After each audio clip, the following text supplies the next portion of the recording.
Hello and welcome back to Juris Academia. In today's class, we are going to deal with the term voidable agreement as well as the topics unenforceable and illegal agreement. So let's begin. जो term voidable agreement है has been defined under section 2 clause I of this act. Section 2 clause I के अंदर voidable agreement को define किया गया है। सो as per 2I an agreement enforceable at the option of one or more parties but not at the option of others is termed as voidable agreement. So section 2I कहता है कि कोई भी ऐसा अग्रीमेंट जो कि इनफोर्सिएबल होता है at the option of one or more parties but not at the option of other parties. इसका मतलब ये है कि बेसिकली वॉइडेबल अग्रीमेंट क्या होता है। Voidable agreement is a short of valid agreement. ठीक है, वॉइडेबल अग्रीमेंट क्या होता है, एक तरीके का वैलिड अग्रीमेंट ही होता है। ठीक है, but one party has the power to either continue it और टू कैंसिल इट। ठीक है, वॉइडेबल अग्रीमेंट क्या होता है, एक तरीके का वैलिड अग्रीमेंट ही होता है। इसमें वन पार्टी के पास क्या ऑप्शन होता है, इधर टू कैंसिल इट और टू कन्फर्म इट। मतलब होता क्या है कि कई बारी ऐसा होता है कि टू पार्टीज जब आपस में कोई भी अग्रीमेंट से रिगार्डिंग डील करती हैं तो इनिशियल स्टेज पे क्या होता है, वो अग्रीमेंट जो होता है इनिशियल स्टेज पे अग्रीमेंट क्या होता है, वैलिड ही होता है। But subsequently over the period of time कुछ प्रॉब्लम्स अराइज होते हैं जिसके चलते अग्रीमेंट में कुछ डिफ़ॉल्ट्स आ जाती हैं। सो डिफ़ॉल्ट आने के बाद जो अग्रीव्ड पार्टी होती है, डिफ़ॉल्ट आने के बाद क्या होता है, जो अग्रीव्ड पार्टी होती है उसके पास टू ऑप्शन होता है, या तो वो अग्रीमेंट को क्या करे, कैंसिल कर दे, रिसाइंड कर दे, या तो उसे कंफर्म करे, उसके साथ ही जाए, अग्रीमेंट के साथ कैरी ऑन कर ले। ठीक है, वी कैन से डैट कि voidable agreement is valid in the beginning. ठीक है, बिगनिंग में तो वैलिड ही होता है पर subsequently it becomes void only when the affected party cancel it. So voidable agreement कोई ऐसा अग्रीमेंट नहीं है जिसमें स्टार्टिंग में ही कोई डिफ़ॉल्ट होती है। वॉइडेबल अग्रीमेंट में इनिशियल स्टेज में एक वैलिड अग्रीमेंट की सारे एसेंशियलिटी होती है, तो वो एक तरीके से वैलिड अग्रीमेंट ही होता है। But over the period of time कुछ सब्सिक्वेंट उसमें प्रॉब्लम्स अराइज होते हैं, कुछ डिफ़ॉल्ट्स अराइज होते हैं जिसमें से दोनों पार्टीज़ में से जो एक पार्टी होती है, जो अग्रीव्ड पार्टी होती है, उसके पास ऑप्शन होता है, उसके पास पावर होता है टू ईदर कैंसिल इट और टू कंटिन्यू इट। तो हम क्या कह सकते हैं कि ये तब तक वैलिड रहता है जब तक कि अग्रीव्ड पार्टी कैंसिल करने का ऑप्शन ना चूज कर ले। ठीक है, इसे एक एग्जाम्पल से समझने की कोशिश करते हैं। एग्जाम्पल से समझते हैं। सपोज इट, ये कोई रवि हैं। ठीक है, he is a Ravi and he is a Mohan. ये दो पार्टी हैं, रवि हैं और मोहन है। रवि के पास क्या है, रवि है एंड मोहन है। रवि के पास ये क्या है, एक लैंड है। ठीक है, ये एक लैंड है जिसकी वर्थ कितनी है, 10 lakhs की है ये वर्ड। ठीक है, रवि जो है वो क्या है, ओनर है, इस प्रॉपर्टी के ओनर है रवि, जिनके पास लगभग ये 10 लाख की कीमत की एक प्रॉपर्टी है। एक दिन क्या होता है, जो ये मोहन है वो रवि को क्या करते हैं, थ्रेटनिंग देते हैं, रवि को थ्रेटनिंग देते हैं। ठीक है, ये रवि को क्या कहते हैं, थ्रेट करते हैं, थ्रेटन्स रवि, और कहते हैं क्या कि मुझे अपनी ये जो प्रॉपर्टी जिसकी कीमत लगभग 10 लाख है उसको तुम मुझे कितने में सेल कर दो, 2 lakhs में कर दो। ठीक है, 2 lakhs में सेल कर दो। ठीक है, अदरवाइज़ मैं तुम्हारी फैमिली को हार्म करूँगा। ठीक है, तुम्हारी फैमिली को हार्म पहुँचाऊँगा।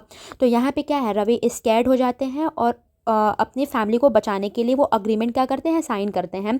सो क्लियरली यहाँ पे क्या हो रहा है, रवि के पास जो प्रॉपर्टी है उसकी प्राइस जो है वो 10 lakhs के आसपास है, लेकिन मोहन उनको थ्रेटनिंग करते हैं और कहते हैं कि I will harm your family, नहीं तो तुम मुझे अपनी प्रॉपर्टी 2 lakhs में सेल कर दो। अब रवि जो है वो आउट ऑफ स्कैर्ड वो अपनी प्रॉपर्टी को सेल करते हैं, अग्रीमेंट को साइन करते हैं। नाउ लीगली क्या होगा, लीगल इसका कॉन्सिक्वेंस क्या होगा, नाउ लीगल कॉन्सिक्वेंसेस क्या है। यहाँ पर रवि ने अग्रीमेंट पर साइन करा है out of fear, out of squaring, out of fear. ठीक है, तो यहाँ पर रवि का जो कंसेंट था वो फ्री नहीं था। ठीक है, रविस कंसेंट वॉज नॉट फ्री। ठीक है। तो सबसे पहला तो यही डिफ़ॉल्ट आता है कि रवि का कंसेंट ही फ्री नहीं था। मोहन ने रवि का कंसेंट कोवर्जन के थ्रू लिया था, ठीक है, उनको डरा धमका के लिया था, उसने थ्रेटनिंग दी थी कि वो उनकी फैमिली को हार्म करेंगे, ठीक है। सो यहाँ पर जो कंसेंट था रवि का वो फ्री नहीं था क्योंकि वो कोवर्जन के थ्रू लिया गया था। सो यहाँ पर अग्रीव्ड पार्टी कौन है? रवि है। रवि जो है वो अग्रीव्ड पार्टी है। सो रवि के पास ऑप्शन है ईदर टू कंटिन्यू इट और टू रिसाइंड इट। सो रवि जो है वो यहाँ पर अग्रीव्ड पार्टी है और उनके पास ऑप्शन है कि वो या तो इस अग्रीमेंट के साथ ही कंटिन्यू कर लें, 2 लाख रुपए में अपनी ज़मीन को बेच दें, या फिर वो उसको कैंसिल करें, ठीक है। सो अगर रवि कैंसिल करते हैं, रिसाइन करते हैं, तो क्या करना होगा? He has to go to court of law and says that कि I agreed only because of threat, I want to cancel the contract, ठीक है। रवि को कोर्ट ऑफ लॉ में जाना होगा, एक सूट फाइल करना होगा। रवि वहाँ पर ये बात अग्री करेंगे कि उन्होंने थ्रेट के कारण अग्रीमेंट को साइन करा था। So he wants to get the contract cancel. तो कोर्ट ऑफ लॉ क्या करेगी? कॉन्ट्रैक्ट को कैंसिल कर देगी, ठीक है। अगर रवि चाहेंगे कि कोर्ट ऑफ लॉ जो है उनके कॉन्ट्रैक्ट को कैंसिल करा दे, तो अग्रीमेंट क्या होगा? सब्सिक्वेंटली अग्रीमेंट जो है वो वॉइड हो जाएगा, ठीक है। अग्रीमेंट क्या होगा? वॉइड हो जाएगा। अग्रीमेंट जो है वो वॉइड हो जाएगा, ठीक है। और इन केस अगर रवि जो हैं वो कॉन्ट्रैक्ट को अफर्म करते हैं, अफर्म करने का मतलब है वो उसको कंटिन्यू करना चाहते हैं, ठीक है। रवि जो है वो कोर्ट के लफड़े में नहीं फंसना चाहते हैं एंड ही सेज दैट कि okay I will let it be, ठीक है, और मैं 2 लाख रुपए में अपनी ज़मीन को बेचने के लिए तैयार हूँ। तो वो क्या करेंगे? इसका मतलब ये है कि रवि कॉन्ट्रैक्ट के साथ कंटिन्यू करना चाहते हैं, ही एक्सेप्ट्स द कॉन्ट्रैक्ट। नाउ बाद में क्या है? बाद में ही कैनॉट कैंसिल इट, ठीक है, बाद में वो उसको कैंसिल नहीं करा सकते हैं और अग्रीमेंट क्या होगा? वो वैलिड हो जाएगा। अग्रीमेंट क्या होगा? वो वैलिड हो जाएगा, ठीक है। सो इससे हमें ये समझ में आया कि एक वॉइडेबल अग्रीमेंट जो होता है वो इनिशियल स्टेज पे वैलिड अग्रीमेंट ही होता है, but due to some defaults subsequent और लेटर स्टेज पे उसमें कोई डिफ़ॉल्ट्स अराइज होती हैं और वो at the option of the aggrieved party valid या फिर वॉइड अग्रीमेंट बनने के केपेबल होता है। अगर पार्टी ने कैंसिल करा दिया अग्रीमेंट को तो वो वॉइड हो जाएगा, और अगर पार्टी ने अग्रीमेंट के साथ कंटिन्यू करा तो वो एक वैलिड अग्रीमेंट में कन्वर्ट हो जाएगा। और हमने एग्जाम्पल देखा है यहाँ पे कोवर्जन या थ्रेट का। Now the question is that कि अग्रीमेंट वॉइडेबल अग्रीमेंट क्यों होते हैं? तो हमें पता है कि a contract become voidable when consent is not free. So consent free कब नहीं होता है? सो ऐसे 5 सिचुएशंस अराइज होते हैं जिनके अंदर कंसेंट फ्री नहीं होता है। या तो कंसेंट कोवर्जन के थ्रू लिया गया हो, अंडर इन्फ्लुएंस के अंदर, फ्रॉड के थ्रू, मिस रिप्रेजेंटेशन और मिस्टेक के थ्रू अगर कंसेंट्स लिए जाते हैं तो उन कंसेंट को हम मानते हैं कि वो फ्री नहीं है, और ऐसे में जो कॉन्ट्रैक्ट होता है वो वॉइडेबल होता है, ठीक है। बट बिफोर इट हमें कंसेंट क्या है ये समझने की ज़रूरत है पहले। So the term consent has been defined under section 13 of this act. So section 13 के अंदर टर्म कंसेंट को डिफ़ाइन किया गया है। इसमें कहा जा रहा है कि when 2 or more persons are said to consent when they agree upon the same thing in the same sense. इसका मतलब ये है कि एज़ वी नो कि कॉन्ट्रैक्ट के लिए एटलीस्ट मिनिमम 2 पार्टीज़ की रिक्वायरमेंट होती है। तो कॉन्ट्रैक्ट के अंदर जो भी पार्टीज़ होती हैं, जब वो म्यूचुअली किसी एक ही चीज़ पर अग्री करती हैं, किसी एक ही चीज़ पर म्यूचुअली अग्री करती हैं, सेम थिंग पर सेम सेंस में, तो कहा जाता है कि वो अपना कंसेंट दे रही हैं, ठीक है। इसको एक लीगल मैक्सिम के थ्रू बताया जाता है। एक लीगल मैक्सिम के थ्रू इसको एक्सप्लेन कर सकते हैं, कॉन्शियस एड ईडम। इसका मतलब ये होता है agreeing upon the same thing in the same sense. Agreeing upon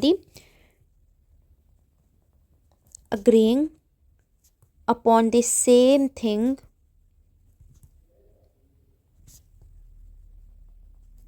in the same sense, ठीक है। इसका मतलब ये होता है कि when both the parties gives their assent, all right, when both the parties gives their assent upon same thing in the same sense, तो कहा जाता है कि वो अपना म्यूचुअल अंडरस्टैंडिंग दे रहे हैं, ठीक है। And in case if the persons are not understanding the same thing in the same sense then there is no consent. और हमने इस बात को पहले की भी वीडियोज़ में पढ़ा हुआ है कि कब कॉन्शियस एड इडम होता है, जब 2 पार्टीज सेम थिंग पर सेम सेंस में अग्री करती हैं तो उन्हें हम कहते हैं कि वो अपना कंसेंट दे रही हैं, एसेंट दे रही हैं। एंड सेक्शन 14 के अंदर फ्री कंसेंट को बताया गया है। Section 14 talks about the free consent. Free consent कम नहीं होता है तो अगर coercion, undue influence, fraud, misrepresentation या मिस्टेक के थ्रू कोई भी कंसेंट ली जाती है तो it is been saying that कि consent was not free, sorry consent is not free. So जब इन कंडीशन के अंदर जो जो कंडीशन यहाँ पर बताए गए हैं, इन कंडीशन के अंदर कंसेंट लिया जाता है तो कंसेंट फ्री नहीं होता है। और when ever consent is not free तो ऐसे अग्रीमेंट को हम कहते हैं कि अग्रीमेंट क्या है, अग्रीमेंट जो होता है वो वॉइडेबल अग्रीमेंट कहा जाता है, वॉइडेबल अग्रीमेंट होता है। ओके, नाउ अब हम देखते हैं एक एक करके कि ये सारे जो 5 कंडीशंस हैं जिनमें हमारी फ्री कंसेंट नहीं होती हैं वो कैसे अग्रीमेंट को वॉइडेबल अग्रीमेंट में टर्न करती हैं। ऑल राइट, सो सबसे पहली कंडीशन है आपका कोवर्जन।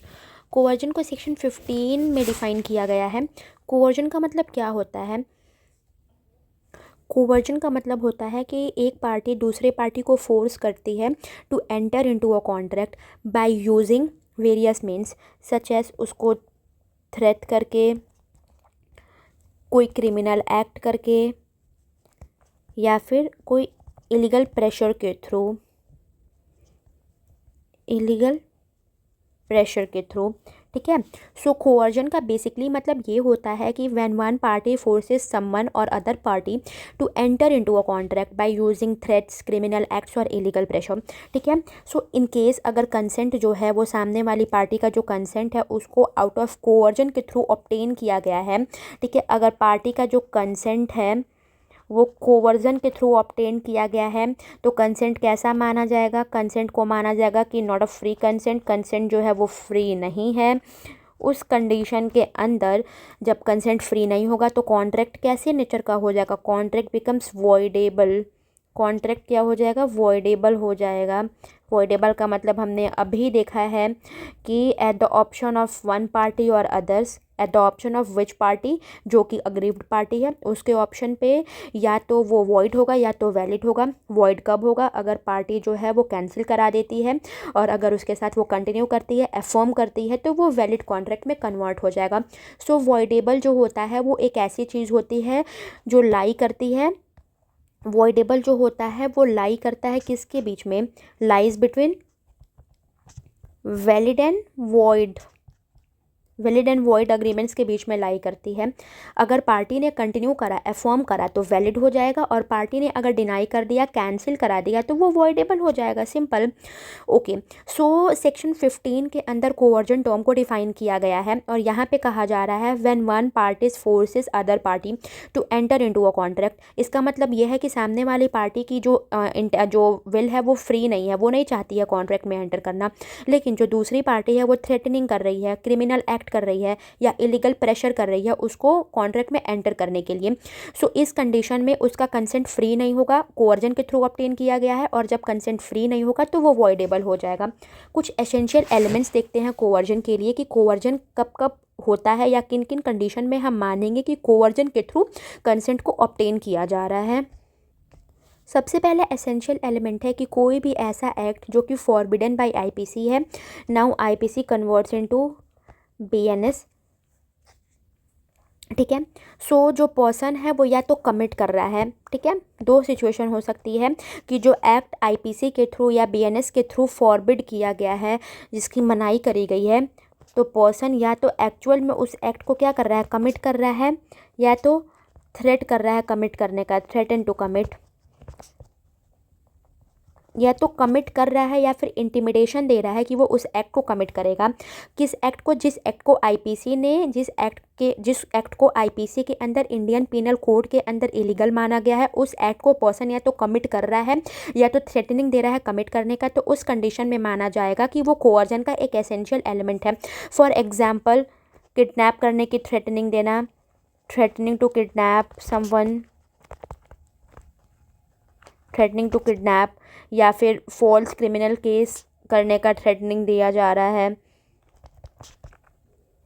या फिर मर्डर करने का, अदर सॉर्ट्स ऑफ हार्म पहुंचाने का। तो इन सम कंडीशन में ये सब कुछ ऐसे एक्ट्स हैं जिनको आईपीसी ने फॉरबिड करा हुआ है। आईपीसी के अकॉर्डिंग ये सारे एक्ट्स क्या हैं, इलीगल हैं।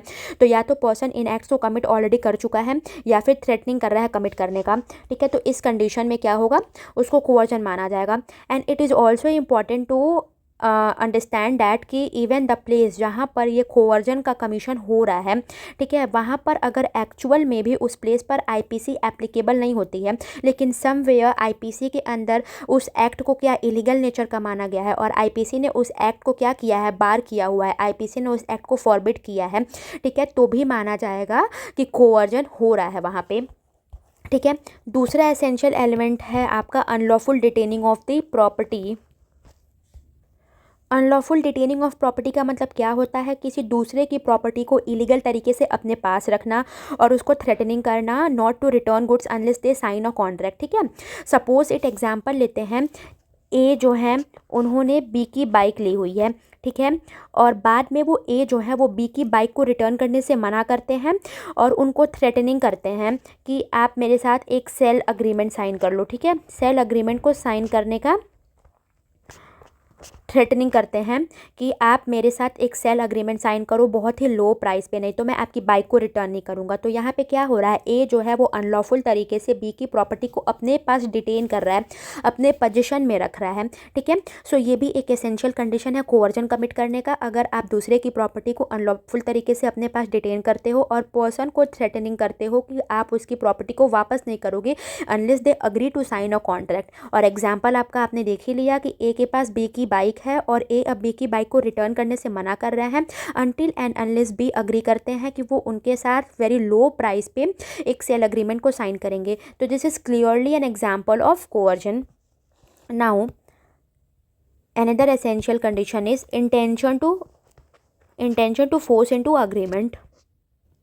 इसका मतलब ये है कि आप कोई ऐसा एक्ट, सामने वाली पार्टी एक ऐसा एक्ट कमिट कर रही है जो दूसरी पार्टी को फोर्स कर रही है कि उसके साथ कॉन्ट्रैक्ट में एंटर करें। और यहाँ पर याद रखने वाली ये बात है कि जो थ्रेटनिंग है और जो अग्रीमेंट है दोनों के बीच में कनेक्शन होना चाहिए। अगर पर्सन जिस चीज़ के लिए थ्रेटनिंग कर रहा है उस चीज़ का अग्रीमेंट के साथ कोई कनेक्शन नहीं है तो it may not B coercion under this act, okay. Now against any person,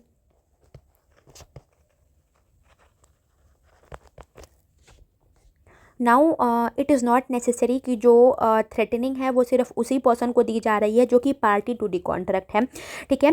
ये सेक्शन 15 ये बात भी कहता है कि थ्रेटनिंग जो है वो किसी भी पर्सन के अगेंस्ट हो सकती है, या तो कॉन्ट्रैक्टिंग पार्टी के अगेंस्ट भी हो सकती है या फिर एनी अदर पर्सन जो कि उस पार्टी के साथ रिलेटेड है, जैसे उसकी फैमिली है, फ्रेंड है या रिलेटिव है। एग्जाम्पल, ए ने बी को थ्रेटनिंग किया है कि साइन दिस अग्रीमेंट और I will harm your brother.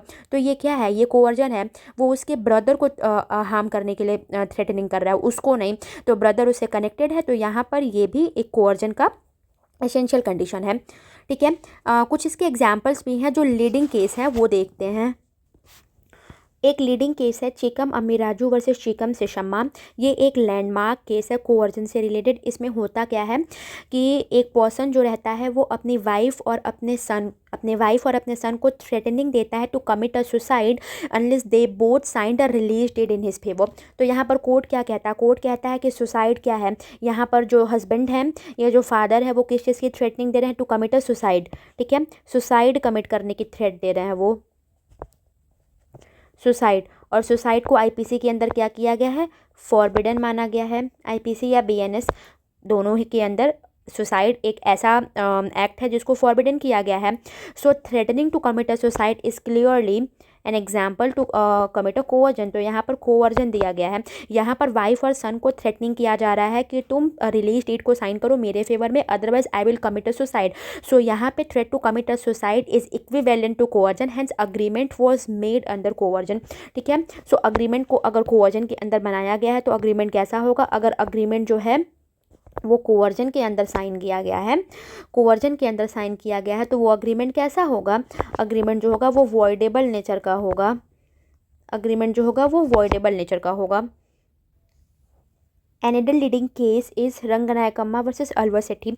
इस केस में क्या होता है कि एक विडो को फोर्स किया जाता है बाय हर हस्बैंड्स रिलेटिव कि वो एक बॉय को, एक बच्चे को अडॉप्ट करे, अदरवाइज वो उनके हस्बैंड की डेड बॉडी को फ्यूनरल के लिए नहीं लेके जाएंगे। ठीक है, सो यहाँ पे कोर्ट ऑफ लॉ ने हेल्ड किया था कि एक विडो को at the time of death of her husband unlawful तरीके से प्रेशर देना, फोर्स करना to adopt a boy was unlawful. और क्लियरली यहाँ पर अडॉप्शन जो है वो वैलिड नहीं होगा ड्यू टू कोवर्जन। और अग्रीमेंट अगर ऐसा किया जा रहा है तो वो भी कोवर्जन के अंदर है। और अगर कोवर्जन के अंदर कोई भी अग्रीमेंट है तो ऐसे अग्रीमेंट को मानेंगे कि वो वॉइडेबल नेचर का है। और eight the option of the aggrieved party वो या तो वैलिड हो सकता है अगर वो अग्रीव्ड पार्टी उसको अफर्म करता है, उसके साथ कंटिन्यू करता है, और या तो eight the option of the aggrieved party वो अगर कैंसिल करता है तो फिर वो वॉइड अग्रीमेंट में कन्वर्ट हो जाएगा। सो इफेक्ट ऑफ कोवर्जन क्या होता है कॉन्ट्रैक्ट के ऊपर, तो उसका इफेक्ट जो है वो सेक्शन 19 में बताया गया है। सो सेक्शन 19 ऑफ दिस एक्ट के अंदर बताया जा रहा है कि एक कॉन्ट्रैक्ट अगर कोवर्जन के थ्रू किया जा रहा है तो वो वॉइडेबल होगा eight the option of the aggrieved party. It means that कि जो विक्टिम है उसके पास दो ऑप्शंस हैं, ईदर टू रिसाइंड इट और टू कैंसिल इट। जो विक्टिम है वो दो चीज़ें कर सकता है, या तो उसको रिसाइंड कर सकता है, रिसाइंड का मतलब होता है कैंसिल करना कॉन्ट्रैक्ट को, और कंटिन्यू कर सकता है, उसके साथ कैरी ऑन कर सकता है if they want to do so. Now इसी से रिलेटेड एक रेस्टिट्यूशन का भी रूल है। रेस्टिट्यूशन का रूल कब एप्लीकेबल होता है कोवर्जन के अंदर, इन केस अगर कॉन्ट्रैक्ट को कैंसिल कराया जाता है, रिसाइंड कराया जाता है by the affecting party, by the aggrieved party, तो अगर पार्टी ने कोई भी बेनिफिट रिसीव करा है तो ही has to return the benefit. Okay, so section 19 में ये बात का भी एक प्रावधान किया गया है कि इन केस अगर पार्टी जो है वो कंटिन्यू नहीं कराना चाहती, पार्टी है कह रही है कि I want to cancel, I want to resign the contract, तो इन केस अगर पार्टी ने किसी भी तरीके का कोई भी बेनिफिट अगर रिसीव करा है ऐसे कॉन्ट्रैक्ट के अंदर तो वो उस बेनिफिट को क्या करेगी, रिटर्न करेगी। ठीक है, now come to next topic जो कि अंडू इन्फ्लुएंस है। अंडू इन्फ्लुएंस के अंदर भी अगर कोई अग्रीमेंट होता है तो उस अग्रीमेंट को हम क्या कहते हैं कि वो वॉइडेबल है। अंडू इन्फ्लुएंस को सेक्शन 16 में डिफाइन करा गया है। सो अनड्यू इन्फ्लुएंस का मतलब होता है कि when one party is in a position to dominate the will of the other and uses that position to obtain any unfair advantage. मतलब कि सपोज इट की दो पार्टीज जब कॉन्ट्रैक्ट में होती हैं, उनमें से कोई एक पार्टी का पोजीशन जो होता है वो डोमिनेटिंग नेचर का होता है, जिससे वो सामने वाली पार्टी की इच्छाओं को डोमिनेट कर सकता है, और पर्सन क्या करता है, अपने उसी डोमिनेटिंग पोजीशन का अनफेयर एडवांटेज ऑब्टेन करता है। So it's not just an influence, it's unfair pressure from a position of power. ठीक है, जो पर्सन पोजीशन में होता है, जिस पर्सन के पास डोमिनेटिंग अथॉरिटी होती है, वो एक अनड्यू तरीके से प्रेशर को पुट करता है, प्रेशर इम्पोज करता है upon the weaker party. Now it is clear that कि section 16 talks about undue influence.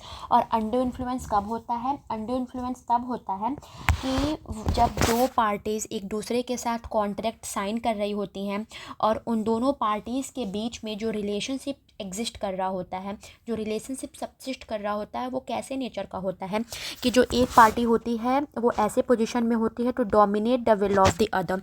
मतलब एक पार्टी के पास ऐसा पोजीशन होता है कि वो सामने वाली पार्टी के विल को क्या कर सकती है, डोमिनेट कर सकती है, डोमिनेटिंग नेचर की होती है, and uses the position to obtain an unfair advantage. और साथ ही के साथ वो अपने उस डोमिनेटिंग पोजीशन का क्या करती है, अनफेयर एडवांटेज के लिए यूज़ करती है, अपने उस पोजीशन का यूज़ क्या करती है, to gain an unfair advantage in the contract. Now second thing is that, question यहाँ पर ये अराइज होता है कि when it is considered that person is in a position to dominate the will of other, कब हम मानेंगे कि जो सामने वाला पर्सन है जो डोमिनेटिंग पोजीशन में है वो कब अपने उस पोजीशन को यूज़ करता है in order to gain unfair advantage. So basically कुछ 2 से 3 कंडीशंस ऐसी होती हैं जिसके अंदर पर्सन अनफेयर एडवांटेज को गेन कर सकता है। सबसे पहले तो ये कि when he holds a real और एपरेंट अथॉरिटी, जब पर्सन रियल और एपरेंट अथॉरिटी को होल्ड कर रहा होता है। रियल और एपरेंट अथॉरिटी से मतलब है कि सपोज इट एग्जांपल कोई एम्प्लॉयर और एम्प्लॉय का रिलेशनशिप है, टीचर स्टूडेंट का रिलेशन है, या फिर पुलिस ऑफिसर और अक्यूज्ड का रिलेशनशिप है। ऐसे में क्या है, एक पार्टी जो है वो डोमिनेटिंग पोजीशन में है और दूसरी पार्टी वीकर पोजीशन में है। सो क्लियरली जो पार्टी डोमिनेटिंग पोजीशन में है वो अपने उस पोजीशन का यूज कर सकती है over the weaker party. Example, आपका जो एम्प्लॉयर है वो अपने एम्प्लॉय के ऊपर अपने पोजीशन का यूज कर सकता है, और जो पुलिस ऑफिसर है वो बेसिकली अक्यूज्ड के ऊपर अपने डोमिनेटिंग पोजीशन का यूज़ कर सकता है। सो एग्जाम्पल के लिए आप याद रख सकते हो, टीचर स्टूडेंट का रिलेशन हो गया, टीचर स्टूडेंट हो गया, या फिर पुलिस ऑफिसर एंड अक्यूज्ड हो गया, एम्प्लॉयर एम्प्लॉय हो गया। ये सब कुछ रियल एपरेंट अथॉरिटी होती है।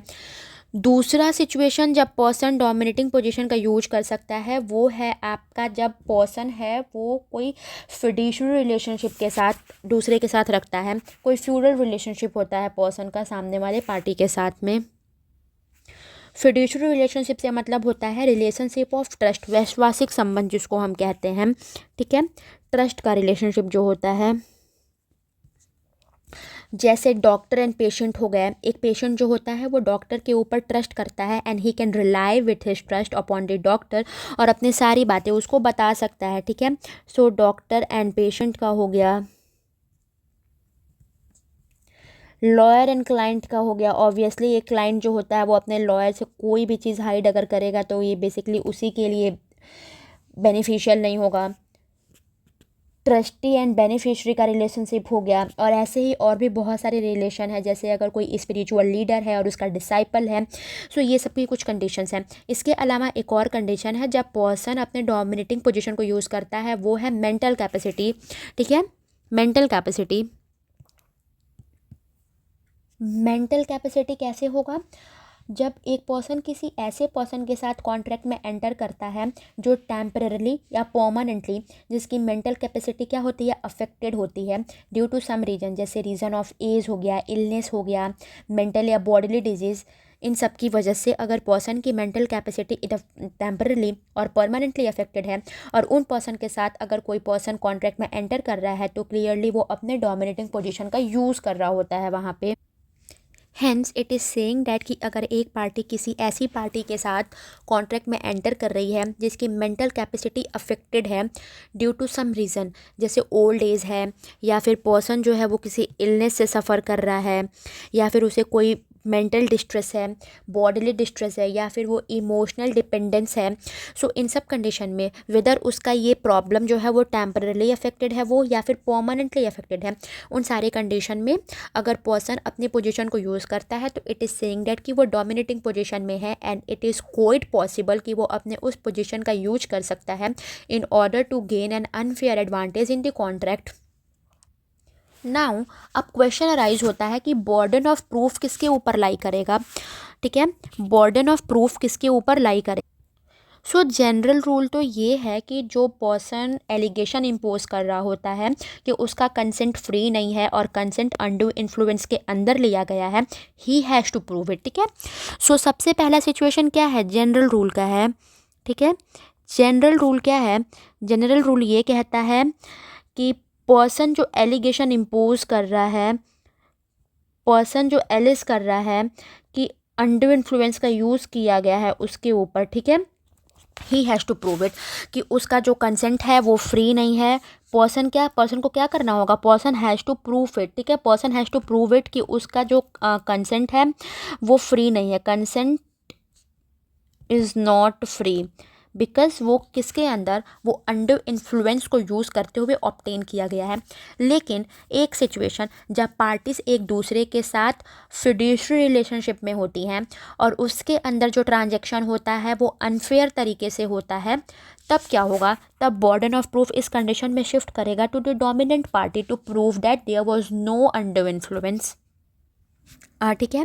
सो बर्डन ऑफ प्रूफ की अगर बात करें तो burden of proof under influence में क्या होता है, जनरल रूल तो ये है कि नॉर्मली जो पर्सन एलिज कर रहा होता है, एलिगेशन इम्पोज कर रहा होता है कि हिज कंसेंट और her consent is not free because ये ऑब्टेन किया गया है अंडर इन्फ्लुएंस के अंदर, उसको प्रूफ करना होता है कि किस तरीके से उसके ऊपर अंडर इन्फ्लुएंस का यूज़ किया गया है।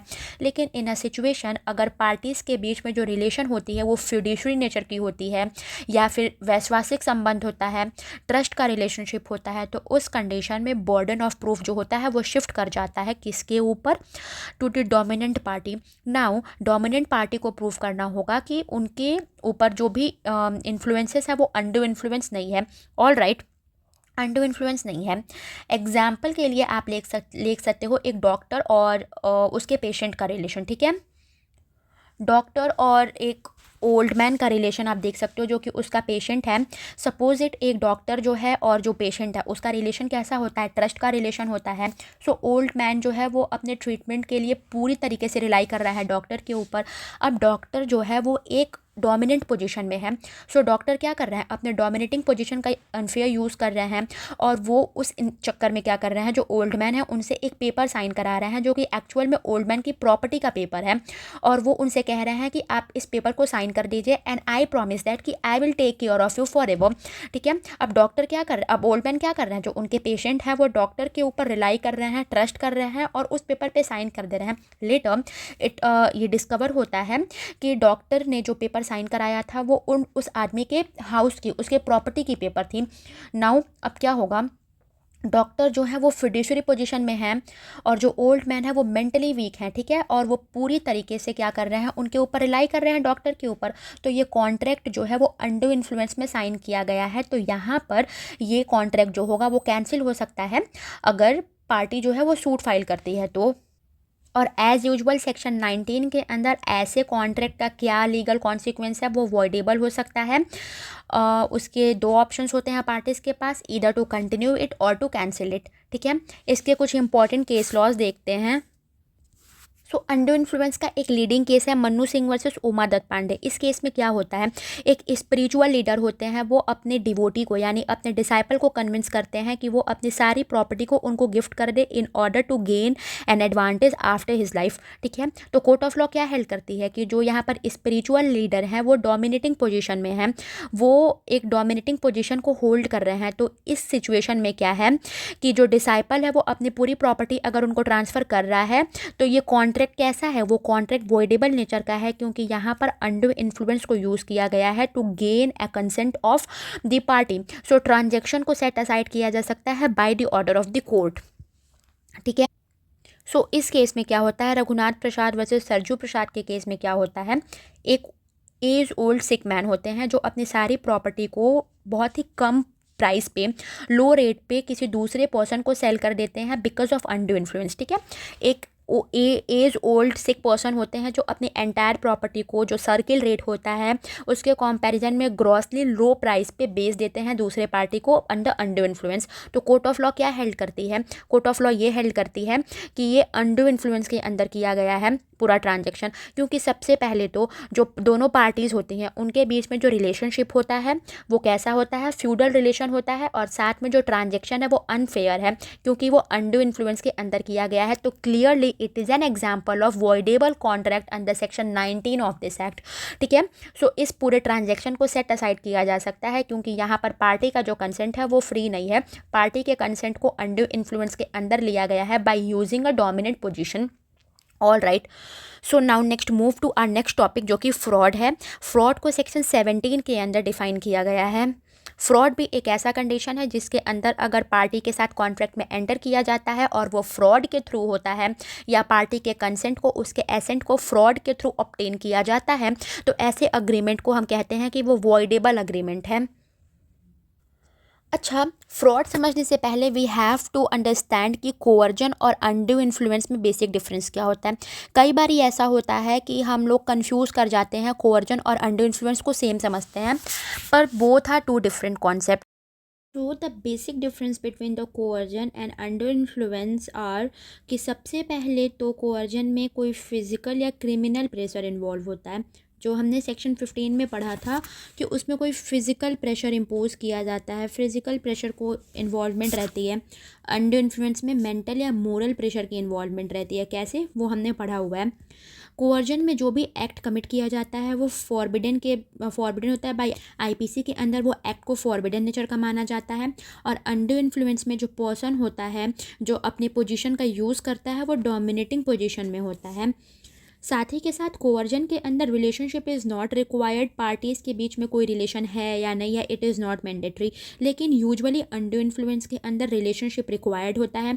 पार्टीज़ एक दूसरे के साथ कोई फिड्यूशियरी रिलेशनशिप में हो या फिर कोई ट्रस्ट का रिलेशनशिप हो, दोनों के बीच में वैश्वासिक संबंध हो। एक पार्टी किसी ऐसे पोजीशन में होती है कि वो सामने वाली पार्टी के विल को डोमिनेट कर सकती है in order to gain an unfair advantage in the contract. Coercion के एग्जाम्पल के तरह से आप समझ सकते हो कि threaten to harm, threaten to harm एक ऐसा एक्ट है जिसको आईपीसी में फॉरबिडन माना गया है, फॉरबिडन बोला जाता है। और अगर पर्सन कोई ऐसा एक्ट कमिट करके पार्टी का कंसेंट लेता है to enter into a contract to sign a deal, तो ऐसे अग्रीमेंट को या ऐसे डील को हम क्या कहते हैं कि वो बेसिकली वॉइडेबल नेचर का है, क्योंकि इसमें जो कंसेंट है वो फ्री नहीं है, वो कोअर्जन के थ्रू लिया गया है।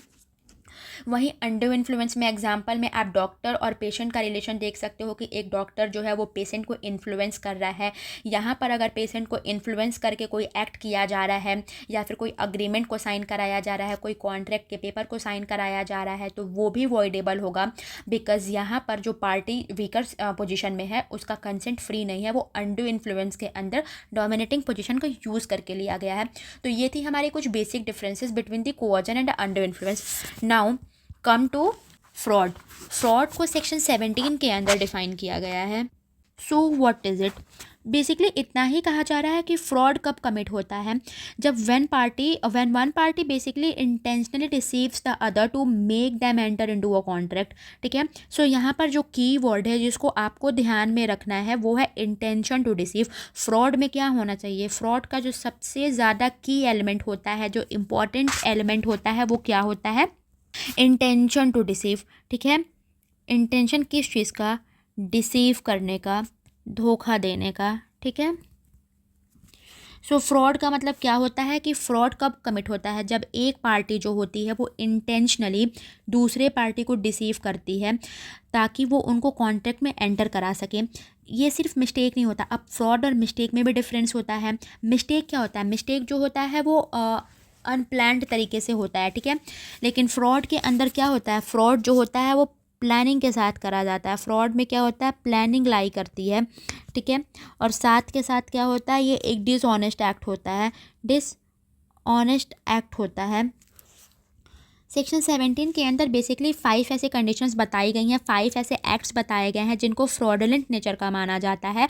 और वो 5 या फिर 5 में से अगर किसी भी एक एक्ट के अंदर पर्सन को इन्फ्लुएंस किया जाता है या वैसा एक्ट कमिट करके पर्सन को बताया जाता है कि they wants to enter into a contract, तो उन कंडीशन को क्या बोला जाता है कि वो फ्रॉडलेंट नेचर की है और उनका एक्ट जो है वो फ्रॉड है, इसलिए पार्टी का कंसेंट फ्री नहीं है और ऐसा एग्रीमेंट वॉइडेबल है। सो आइए देखते हैं कि सेक्शन 17 के अंदर क्या चीज़ें बताई जा रही हैं। So these are the basically five situations जिसको सेक्शन 17 के अकॉर्डिंग बोला जाता है कि ये फ्रॉडुलेंट नेचर के एक्ट होते हैं, और अगर इनमें से किसी भी एक कैटेगरी के अंदर कोई भी अग्रीमेंट साइन हुई है तो उस अग्रीमेंट को हम वॉइडेबल कहेंगे। सबसे पहला सिचुएशन ये है एज पर सेक्शन 17 की suggestion of false fact. Suggestion of false fact का मतलब ये होता है कि चीज़ों को जानने के बावजूद भी गलत तरीके से उनको प्रेजेंट करना। इसको हम सजेस्टिव फॉल्सी भी बोलते हैं, suggestive fallacy. It is also called as suggestive fallacy. Suggestive fallacy basically एक लीगल टर्म है जिसका मतलब होता है suggestion of a false fact. इसका मतलब क्या होता है कि when someone knowingly tells a lie about an important fact, जब किसी पर्सन को किसी चीज़ के बारे में जानकारी रहती है, पता रहता है, वो जानने के बाद भी वो जानते बूझते फॉल्स चीज़ों को बताता है, गलत तरीके से प्रेजेंट करता है। जैसे ए जो है उन्होंने बी को बोला है that he wants to sell his car, ठीक है, लेकिन साथ में वो एक इम्पॉर्टेंट चीज़ को गलत तरीके से बता रहा है। ए की कार का कई बार एक्सीडेंट हुआ है, लेकिन ए ने बोला है that his car has never met with an accident, ठीक है, never met with an accident. उन्होंने बोला है कि मेरी कार जो है वो कभी भी एक्सीडेंट नहीं हुई है मेरी कार की, तो आप मेरी कार खरीद सकते हो। लेकिन बाद में eventually it came to know that कि ए की जो कार है वो बैडली डैमेज हो चुकी है पहले एक बारी। तो यहाँ पे क्या है, ये फ्रॉड है, क्योंकि उन्होंने फॉल्स फैक्ट को प्रेजेंट किया है, उन्होंने जानते बूझते भी चीज़ों को छुपाया है, गलत तरीके से प्रेजेंट करा है। Now the second important thing is that suppression of a true fact, इसको हम सप्रेशियो वेरी कहते हैं। Suppressio veri is again a legal term, जिसका मतलब होता है suppression of a true fact, मतलब active concealment of a fact, ठीक है। यहाँ पे क्या होता है, एक्टिव कंसीलमेंट होती है फैक्ट की, एक्टिव कंसीलमेंट होती है फैक्ट की। ये दोनों चीज़ें अलग हैं। पहले में क्या हो रहा है, फॉल्स फैक्ट को प्रेजेंट किया जा रहा है, मतलब हुआ कुछ और है लेकिन बताया कुछ और जा रहा है, गलत तरीके से प्रेजेंट किया जा रहा है, ठीक है, फॉल्स सजेशन दिए जा रहे हैं। लेकिन सेकंड पॉइंट में क्या हो रहा है, जो ट्रुथ है उसको छुपाया जा रहा है, कंसीलमेंट हो रहा है, ठीक है। So both are two things, इसको कभी भी कंफ्यूज नहीं करना है। Suggestion of a false fact and suppression of a true fact दोनों अलग चीज़ें हैं। फॉल्स फैक्ट का सजेशन किया जा रहा है, चीज़ों को गलत तरीके से प्रेजेंट किया जा रहा है, झूठ बोला जा रहा है। और suppression of a true fact में क्या हो रहा है, एक्टिव कंसीलमेंट हो रहा है फैक्ट का, ठीक है, जो चीज़ है उसको छुपाई जा रही है, ठीक है। हाइडिंग अ फैक्ट डिलाइबरेटली, जानते बूझते जो फैक्ट है उसको हाइड किया जा रहा है। नाउ इसका एग्जाम्पल आप ले सकते हो कि ए जो है वो अपने घर को बी को बेचना चाहते हैं। ए के घर की एक वॉल जो है वो बहुत बुरी तरीके से डैमेज हो चुकी है, लेकिन अपने उस डैमेज्ड वॉल को छुपाने के लिए, जो स्ट्रक्चरल डैमेज है उसको हाइड करने के लिए उन्होंने उस पर पेंटिंग करा दी है, ताकि बी को दिखाई ना दे कि उनका वॉल जो है वो डैमेज हो चुका है। लेकिन over the period of time B जब डिस्कवर करते हैं कि उस वॉल पे क्या है, उस वॉल पे एक बहुत बड़ा सा क्रैक है जिसकी वजह से पूरे घर को डैमेज हो सकती है, तो यहाँ पे ए ने क्या किया, यहाँ पे एक्टिवली उन्होंने कंसील किया है, किस चीज़ को, जो फैक्ट है उसको कंसील किया है। पहले कंडीशन में क्या हो रहा था, पहले कंडीशन में ए ने बोला था बी को कि मेरी कार की कभी एक्सीडेंट नहीं हुई है, लेकिन ए की कार का बहुत गंदा एक्सीडेंट हुआ था, तो वहाँ पे वो फॉल्स फैक्ट को सजेस्ट कर रहे थे। दूसरे कंडीशन में क्या हो रहा है, एक्टिव कंसीलमेंट हो रहा है। ए के घर की एक वॉल जो है उसमें स्ट्रक्चरल डैमेजेस हैं, लेकिन उसको हाइड करने के लिए उन्होंने उसको पेंट कराया हुआ है, तो यहाँ पे ए जो है वो एक्टिवली डिफेक्ट को हाइड कर रहे हैं। It is also a fraud, ठीक। Now another point is promise without intention to perform, ठीक है, विदाउट इंटेंशन टू परफॉर्म, ठीक है, कोई ऐसा इंटेंशन कर देना, कोई ऐसा प्रॉमिस कर देना जो प्रॉमिस फुलफिल करने की कोई इंटेंशन नहीं है, ठीक है, प्रॉमिस फुलफिल करने की इंटेंशन नहीं है पार्टीज़ की, वो भी फ्रॉड के अंदर ही आएगा। एग्जाम्पल, ए ने बी से कुछ पैसे लिए हैं, ये कह के, सपोज इट ए और बी जो है वो बिजनेसेस में इन्वॉल्व हैं, तो ए ने बी से कुछ पैसे जो हैं वो उधार लिए हैं, ये कह के कि वो प्रॉमिस कर रहा है कि वो नेक्स्ट वीक जो है वो गुड्स की डिलीवरी कर देगा। लेकिन द फैक्ट इज़ दैट कि ए के पास वो गुड है ही नहीं जिसकी डिलीवरी करनी है, और ए ने कभी इस बारे में कोई प्लानिंग नहीं करी in order to deliver the goods.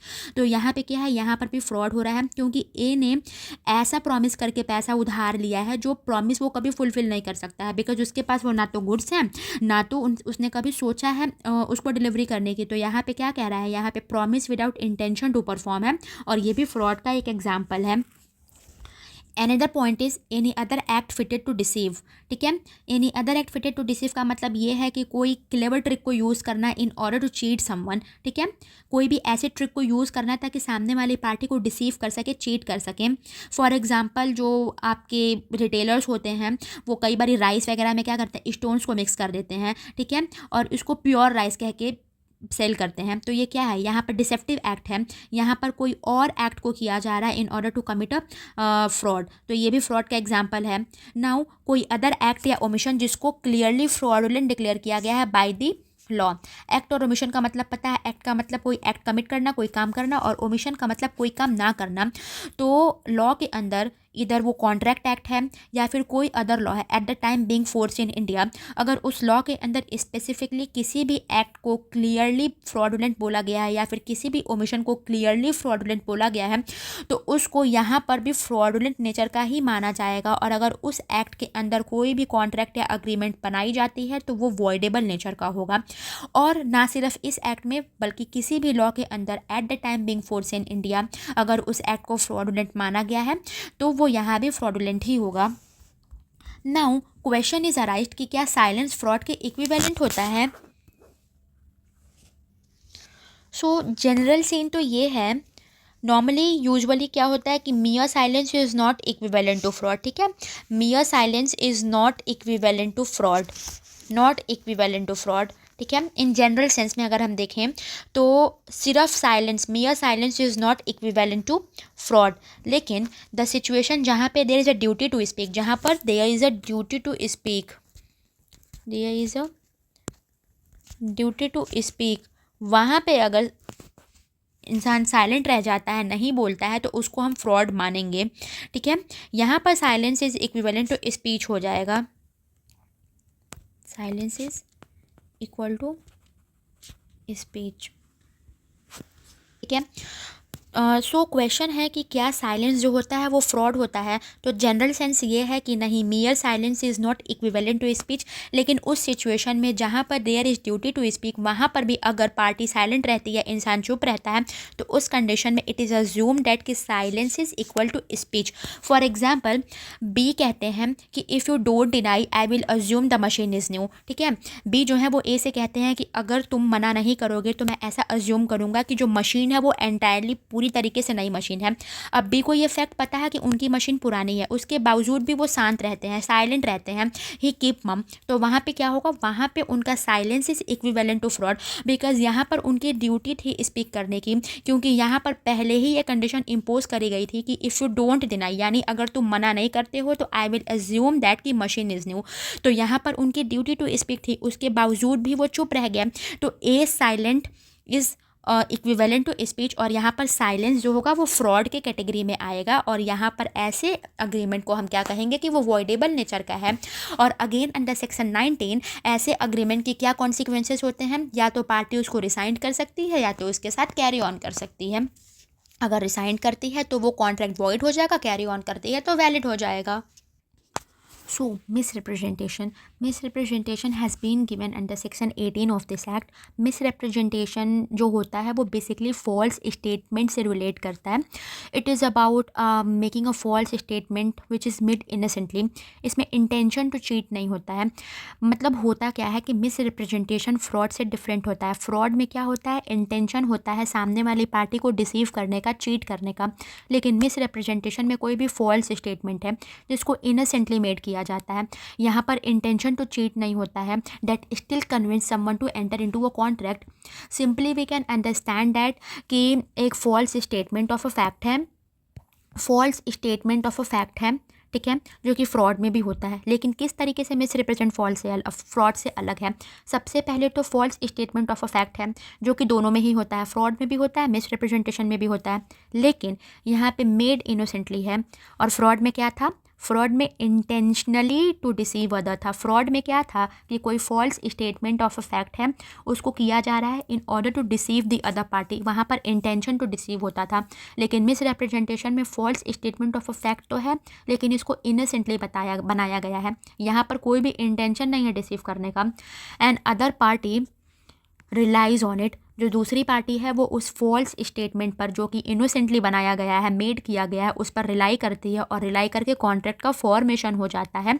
सो ये चार इसके एसेंशियल कंडीशन है। पहले तो एक फॉल्स स्टेटमेंट ऑफ फैक्ट होता है प्लस उसको इनोसेंटली बनाया जाता है, दूसरी पार्टी उस पर रिलाई करती है और कॉन्ट्रैक्ट का फॉर्मेशन होता है। This all equivalent to what, misrepresentation. It is not fraud because there is no intention to deceive.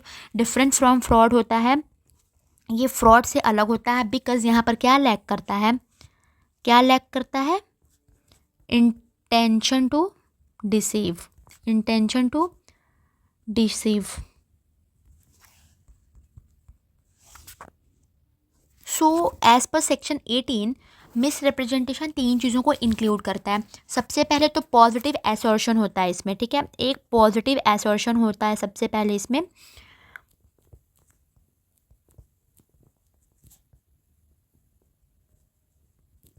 Positive assertion not true though believe to be true. इसका मतलब क्या है, एक पर्सन जो है किसी भी चीज़ के बारे में कोई भी फैक्ट है जिस पे बिलीव करता है कि वो ट्रू फैक्ट है, लेकिन subsequently it turns out that कि to be a false. Okay, positive assertion not true, ठीक है। Misrepresentation according to section 18 misrepresentation 3 basic चीज़ों के बारे में बात करता है। सबसे पहला चीज़ तो ये इंक्लूड करता है पॉजिटिव एसर्शन नॉट ट्रू, जिसका मतलब ये है कि एक पर्सन जो है किसी भी फैक्ट के बारे में कोई स्टेटमेंट देता है, वो बिलीव करता है कि वो फैक्ट ट्रू है, लेकिन subsequently it turns out to be false. For example, वही पुराना एग्जाम्पल, ए जो है वो बी को अपनी कार बेचता है ये कह के कि this car has never met with an accident, ठीक है, इस कार का कभी एक्सीडेंट नहीं हुआ।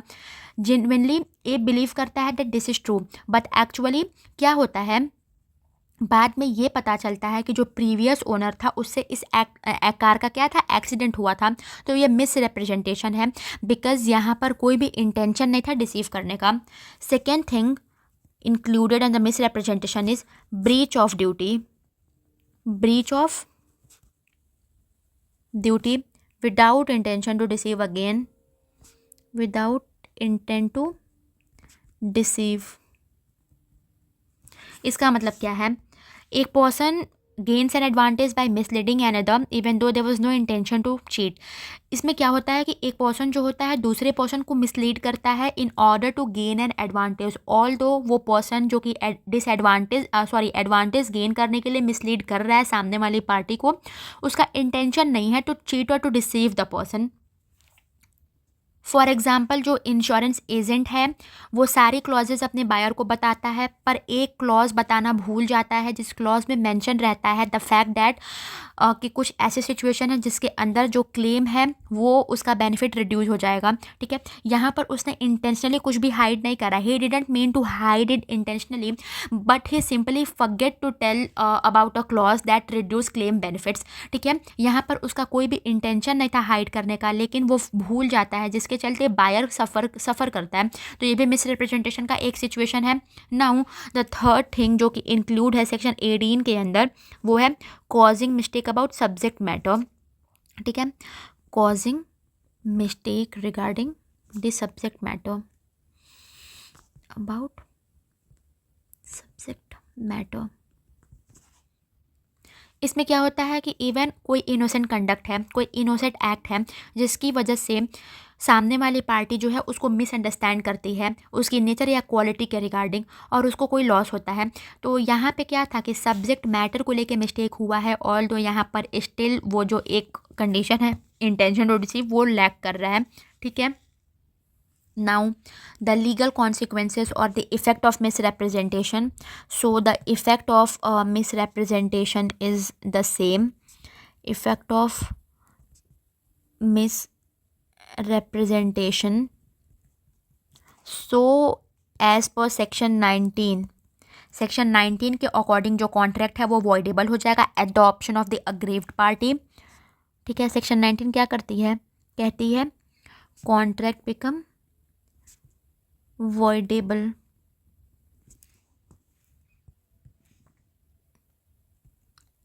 at the option of the aggrieved party, aggrieved party के ऑप्शन पर, aggrieved party के इंटेंट पर। इनके पास दो ऑप्शन होते हैं, या तो वो उसको कैंसिल करा सकता है, रिसाइन करा सकते हैं, या फिर कैरी ऑन कर सकते हैं, अफर्म कर सकते हैं, कंटिन्यू कर सकते हैं। अगर रिसाइन कराते हैं तो कॉन्ट्रैक्ट क्या होगा, कैंसिल होगा और वो वॉइड हो जाएगा, और अगर कंटिन्यू कराते हैं, कैरी ऑन कराते हैं, if we insist on the proper performance of the contract that it will eventually turn into a valid contract. Now question is that कि when contract is not voidable, contract का voidable नहीं होता है। एक ऐसा situation आता है जब सेक्शन 18 के अंदर मिस रिप्रेजेंटेशन के जो भी एसेंशियल एलिमेंट्स हैं उनके प्रेजेंट होने के बावजूद भी कॉन्ट्रैक्ट को वॉइडेबल नहीं कंसीडर किया जाता है। वो क्या सिचुएशन होती है? So it is simple. Situation ये होती है कि जो अग्रीव्ड पार्टी है, जो अग्रीव्ड पार्टी है, ठीक है, उसके पास मीन्स होता है to discovering the truth with original intelligence. मतलब कि जो अग्रीव्ड पार्टी है, जो सफरिंग पार्टी है, जो सफरर है, उसके पास ऑप्शन रहता है, उसके पास ये चांस रहता है कि वो ट्रुथ को डिस्कवर कर सके विथ ऑर्डिनरी इंटेलिजेंस, ठीक है। जो जनरल प्रूडेंस के मैन यूज़ करते हैं उन इंटेलिजेंस को यूज़ करके उसके पास चांसेस होते हैं, अपॉर्चुनिटी होती है कि वो ट्रुथ को डिस्कवर कर सकता है। पर अगर वो ट्रुथ को उसके बावजूद भी डिस्कवर नहीं करता है तो वहाँ पर वॉइडेबल कॉन्ट्रैक्ट माना जाएगा। फॉर एग्जाम्पल, ए हैं, वो बी को अपने एक प्लॉट सेल कर रहे हैं। ए बोल रहे हैं कि वो 500 स्क्वायर यार्ड की है। एग्जाम्पल है, ए जो है वो बी को अपनी एक प्लॉट सेल कर रहे हैं और ए ये क्लेम कर रहे हैं कि उनके जो प्लॉट का एरिया है वो 500 स्क्वायर यार्ड का है। ठीक है, ऑल दो वो 500 स्क्वायर यार्ड से कम है, बी के पास बहुत सारी अपॉर्चुनिटीज़ हैं कि वो ईजिली उसको ऑफिशियल रिकॉर्ड से टैली कर सकते हैं कि एक्चुअल में उस प्लॉट की एरिया कितनी है, वो 500 स्क्वायर यार्ड की है या नहीं है। अगर बी ऐसा नहीं करते हैं, if he is not able to check it, तो may not be able to cancel the letter. ठीक है, बाद में वो ये नहीं कह सकते हैं कि वो वॉइडेबल है क्योंकि यहाँ पर मिस रिप्रेजेंटेशन हुआ था। यहाँ पर क्लियरली ये कहा जा सकता है कि बी के पास वेरियस अपॉर्चुनिटीज़ थी, वो ऑफिशियल रिकॉर्ड से टैली करा सकते थे कि ए के प्लॉट की साइज़ 500 स्क्वायर यार्ड है या नहीं है। अगर वो अपने इस अपॉर्चुनिटी का यूज़ नहीं करते हैं और ए की बात पे रिलाई करते हैं और बाद में इवेंचुअली डिस्कवर करते हैं कि ए के प्लॉट की साइज़ 500 स्क्वायर फीट की नहीं है, उससे कम की है, तो बाद में वो कॉन्ट्रैक्ट को रिसाइन नहीं करा सकते हैं, कैंसिल नहीं करा सकते हैं, बिकॉज उन्होंने अपने अपॉर्चुनिटी को यूज़ नहीं करी थी। All right, and it is necessary to understand कि फ्रॉड एंड मिस रिप्रेजेंटेशन में डिफरेंस होता है और सबसे बेसिक डिफरेंस यही है कि जो फ्रॉड होता है, एंड द बेसिक डिफरेंस कि जो फ्रॉड होता है उसमें क्या होता है, इंटेंशन टू डिसीव होता है, इंटेंशन टू चीट होता है। जो कि मिस रिप्रेजेंटेशन में क्या करता है, मिस रिप्रेजेंटेशन में वो लैक करता है। ठीक है, मिस रिप्रेजेंटेशन में इंटेंशन जो चीट नहीं होता है, इसमें इनोसेंट स्टेटमेंट्स होते हैं। Now, next topic is mistake. Mistake has been defined under section 20, 21 and 22 of the Indian Contract Act. Mistake का मतलब होता क्या है, तो a mistake means an erroneous belief about something. किसी चीज़ के बारे में erroneous belief करना, error बिलीव करना, गलत बिलीव करना। ठीक है, इन contract law it basically refers a wrong understanding between parties eight the time of agreement. Contract law के अंदर क्या होता है कि जब अग्रीमेंट हो रहा होता है उस टाइम पे पार्टीज़ के बीच में किसी भी फैक्ट को लेके जो रॉन्ग अंडरस्टैंडिंग होती है, जो एरोनियस बिलीफ होता है, उसी को हम क्या कहते हैं, मिस्टेक कहते हैं। जो भी एरोनियस बिलीफ होता है between the parties at the time of agreement,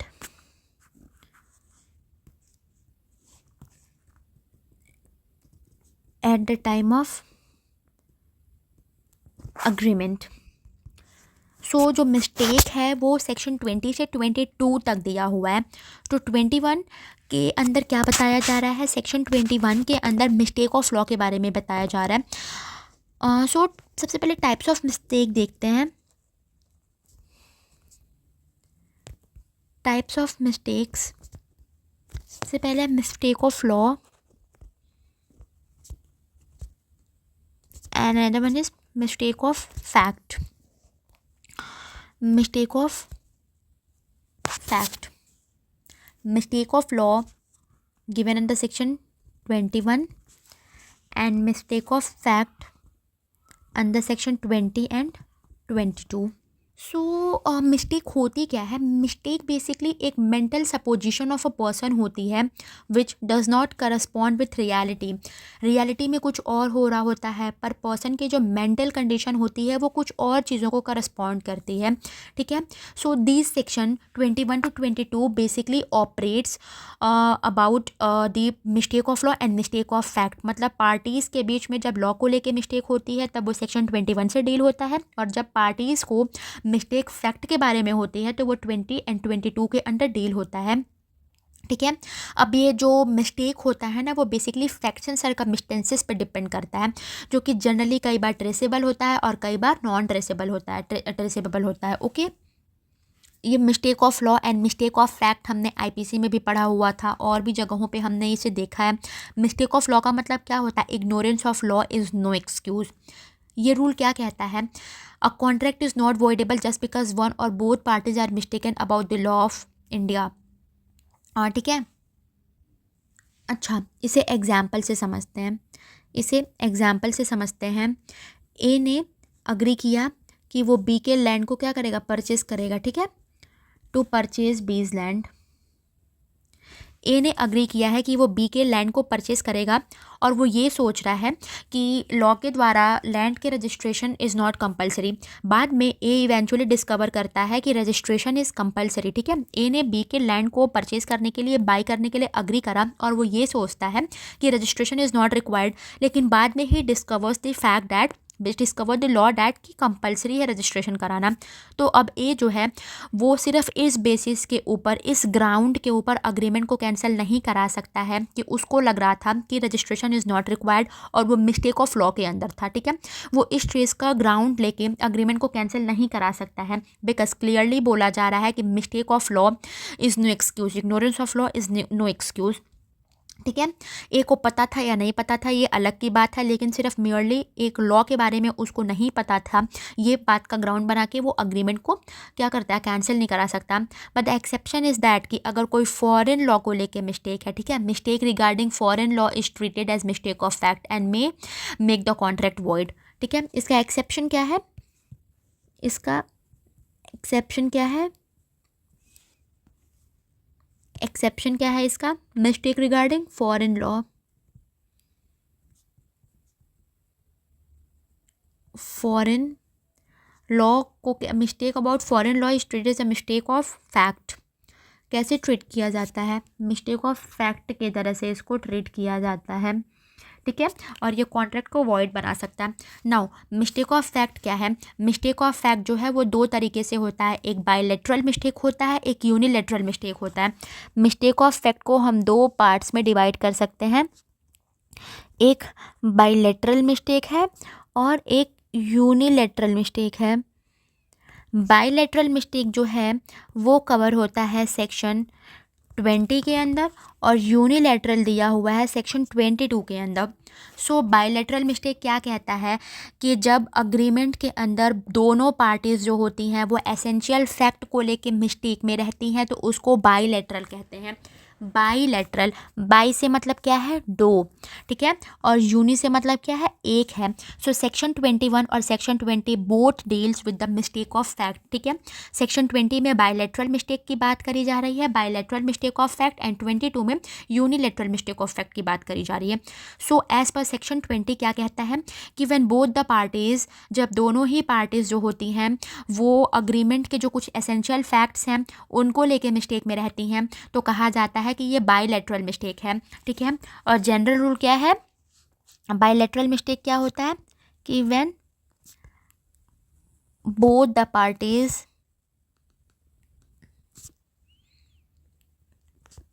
are under mistake about essential fact of the agreement. All right, and the general rule is that कि ऐसे अग्रीमेंट को हम क्या कहते हैं, ऐसे अग्रीमेंट जो होते हैं वो वॉइड होते हैं।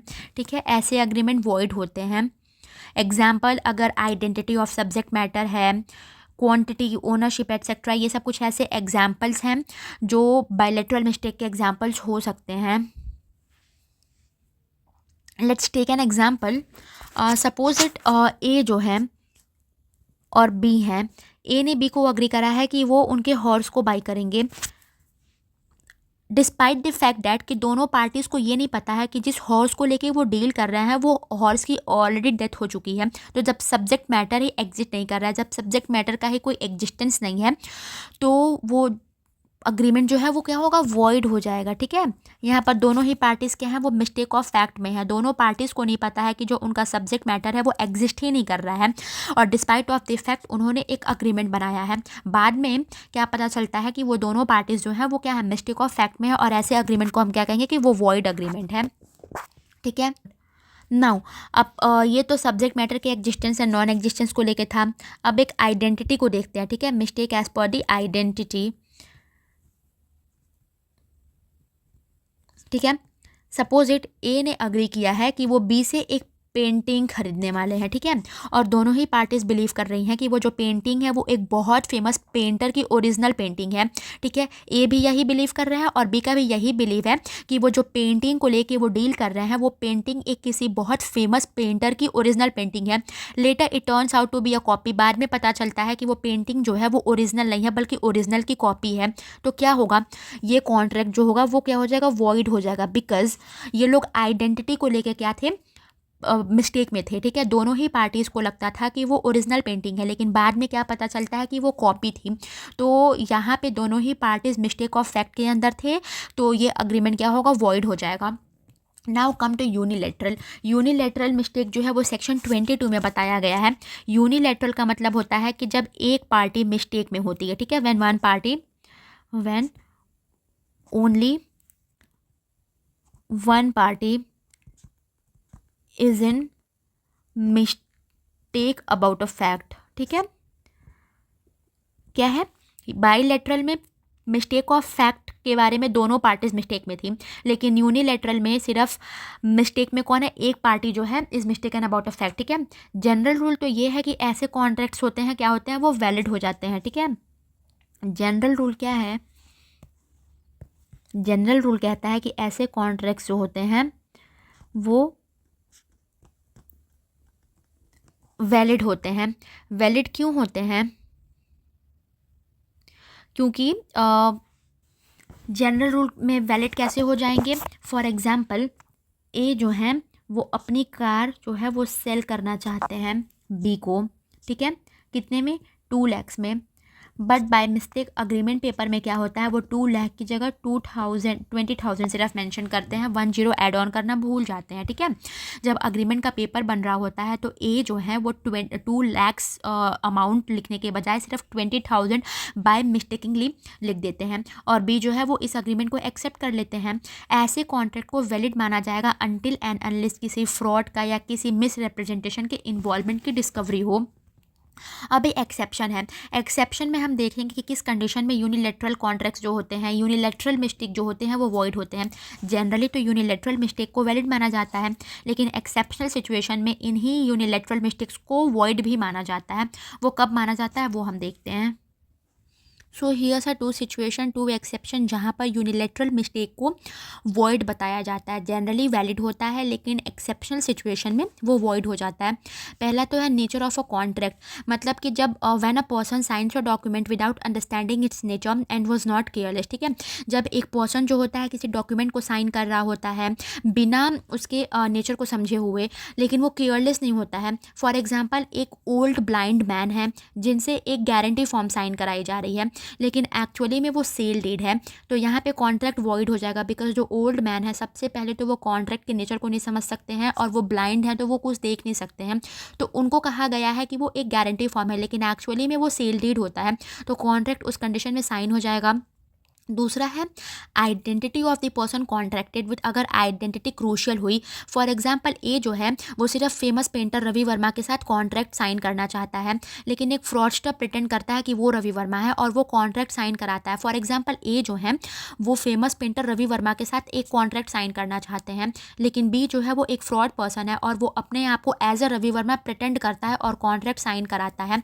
बाद में इवेंचुअली जब डिस्कवर होता है कि बी जो है वो रवि वर्मा नहीं है बल्कि एक फ्रॉड पर्सन है जिसने एक्चुअली में अपने आप को प्रिटेंड किया था कि वो रवि वर्मा है। सो ये अग्रीमेंट भी वॉइड हो जाएगा।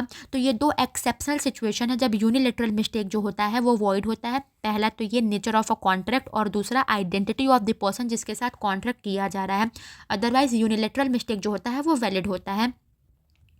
ऑल राइट, तो ये कुछ ऐसे कंडीशन थे जिसके अंदर अगर अग्रीमेंट साइन होता है तो उन अग्रीमेंट को हम वॉइडेबल अग्रीमेंट कहते हैं। सबसे पहले कोअर्जन था, फिर फ्रॉड, फिर undue influence, mistake and misrepresentation. ये 5 ऐसे कंडीशंस हैं जिनके अंदर अगर कोई भी अग्रीमेंट साइन होता है, कोई भी कॉन्ट्रैक्ट साइन होता है तो उसको हम वॉइडेबल कहते हैं। Now the next topic is illegal agreement, और इलीगल अग्रीमेंट को हमने ऑलरेडी डील करा हुआ है under section 23 so we had already deal with illegal agreement. Illegal agreement को सेक्शन 23 के अंदर बताया गया है और वहाँ पे कहा जा रहा है कि अग्रीमेंट फॉरबिडन बाय लॉ और oppose to public policy. So section 23 के अंदर बेसिकली बताया जा रहा है कि कैसे कंसिडरेशंस और ऑब्जेक्ट्स जो होते हैं वो लॉफुल होने चाहिए। ठीक है, अगर कोई भी ऐसा अग्रीमेंट है जिसका कंसिडरेशन है या फिर जो ऑब्जेक्ट है वो लॉफुल नहीं है, ठीक है, तो उस अग्रीमेंट को हम क्या मानेंगे, जिनके कंसिडरेशंस और ऑब्जेक्ट्स जो है वो अनलॉफुल हैं, तो ऐसे अग्रीमेंट को हम मानेंगे कि वो इलीगल अग्रीमेंट है। इलीगल अग्रीमेंट कब होगा? जब कंसिडरेशंस एंड ऑब्जेक्ट जो होंगे वो अनलॉफुल होंगे। ठीक है, कोई भी ऐसा अग्रीमेंट जिसका कंसिडरेशन या ऑब्जेक्ट अनलॉफुल है, जिसको लॉ परमिट नहीं करती है और उसका कंसिडरेशन और ऑब्जेक्ट अनलॉफुल है, तो ऐसे अग्रीमेंट को हम इलीगल अग्रीमेंट मानेंगे। Now the question is that कि कौन कौन सी चीज़ लॉ अनलॉफुल मानती है। तो सबसे पहला तो ये, सो एज पर सेक्शन 23 ऐसे अग्रीमेंट्स जो कि इन फॉलोइंग एलिमेंट्स को अपने अंदर कैरी ऑन करते हैं, उनको लॉ जो है वो अनलॉफुल मानती है और वो अग्रीमेंट इलीगल होते हैं। कोई भी अग्रीमेंट जिनके कंसिडरेशन या ऑब्जेक्ट ऐसे हैं जिनको लॉ ने फॉरबिडन किया हुआ है, या फिर वो ऐसे नेचर का है कि अगर उनको परमिट किया गया तो वो लॉ के प्रोविज़न को डिफीट करेगा, it involves injury to the person और प्रॉपर्टी, उसका नेचर इमोरल है या अपोज टू पब्लिक पॉलिसी है और वो फ्रॉडुलेंट नेचर का है, तो इनमें से कोई भी एलिमेंट अगर अग्रीमेंट में प्रेजेंट हुआ या सारे ही प्रेजेंट हुए तो लॉ उसको अनलॉफुल कंसिडर करेगी और वैसे अग्रीमेंट्स जो होंगे वो इलीगल अग्रीमेंट्स होते हैं। ठीक है, एग्जाम्पल, ए जो है उन्होंने बी के साथ क्या किया है, एक अग्रीमेंट किया है टू सेल ड्रग्स। ठीक है, तो यहाँ पे जो ड्रग का सेल है उसको प्रोहिबिट किया गया है लॉ के द्वारा, प्रोहिबिटेड बाय लॉ। ठीक है, लॉ के द्वारा प्रोहिबिट किया गया है। ठीक है, तो ये एक इलीगल अग्रीमेंट है। ए और बी के बीच में जो अग्रीमेंट साइन हुआ है टू सेल अ ड्रग, वो इलीगल नेचर का है क्योंकि ड्रग की सेल पर लॉ ने प्रोहिबिशन लगाया हुआ है और वो इलीगल हो जाएगा।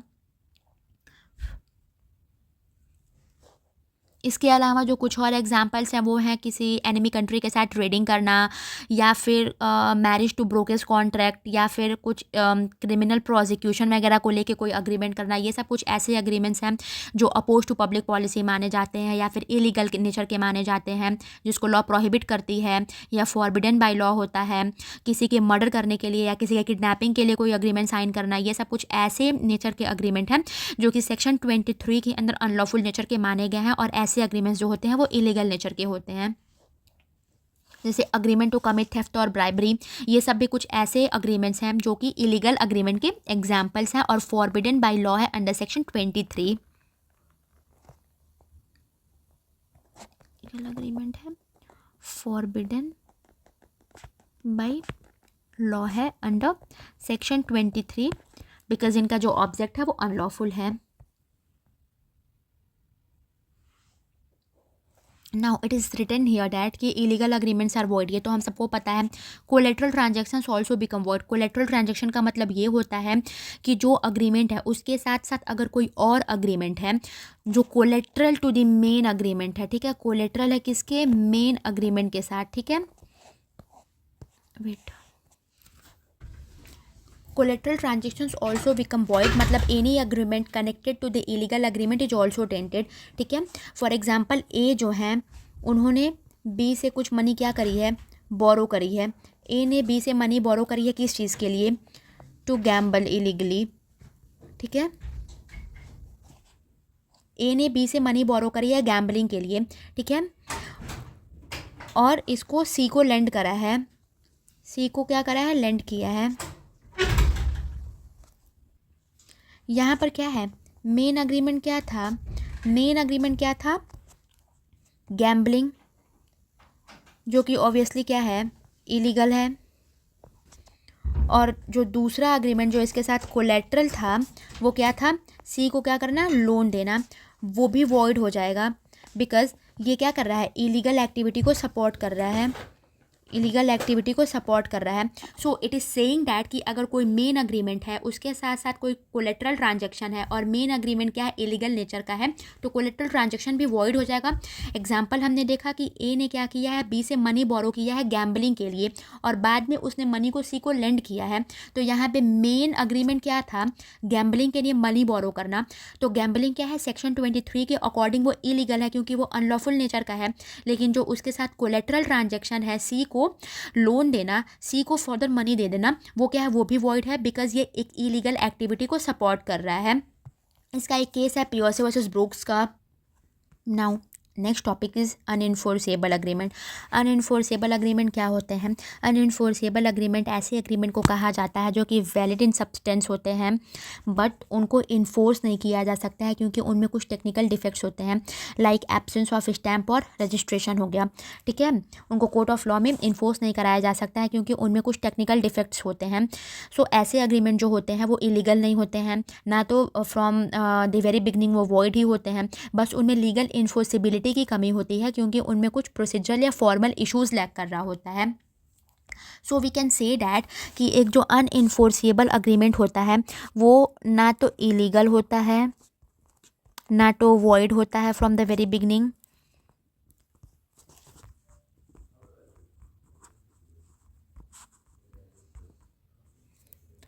बस इसमें क्या होता है, लैक ऑफ लीगल इन्फोर्सिबिलिटी होती है due to some technical defects, due to technical defects.